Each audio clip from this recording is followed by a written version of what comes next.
اشرف غني طالبانو ته کومې سپارښتنې وکړې؟ د طالبانو باره کې څه ویل؟ ویډیو وګورئ او سوله افغان چینل سره سابسکرایب کړئ. ولسمشر غني د ځنګلونو د اهمیت په اړه د خپلو درسونو په لړ کې ویلي.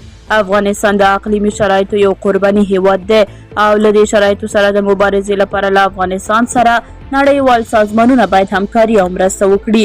خو طالبانو د انحصار او د خپل چلند له وجې ځان له دغو میلیاردو ډالرو څخه محروم کړی دی. ښاغلی غني زیاتوي په هغه طریقه چې طالبان چلند کوي نه یې ملي مشروعیت ترلاسه کړی، نه منطقوي او نه هم نړیوال. د دغو دریو اړخونو له مشروعیت پرته دغه لوی اقدامات نشي ترسره کېدلی. په هغه انحصار او د جرمي او شبکه‌ایي اقتصاد په طریقې چې طالبانو رامنځته کړي دغه اقدامات نه ترسره کیږي. ولسمشر غني ویلي په پیل کې باید طالبان د ځنګلونو او همداراز افغانستان د قانون او زیربناو په له منځه وړو کې خپل منفي رول ومني. دویم قدم کې باید یوه واضحه لار نقشه رامنځته شي چې دوی وپوهیږي د دې کار د ترسره کولو لپاره وړتیا نه لري. په شریعت کې لومړنۍ نقطه د خلکو د حقونو ساتنه او د هغوی خوندیتوب دی.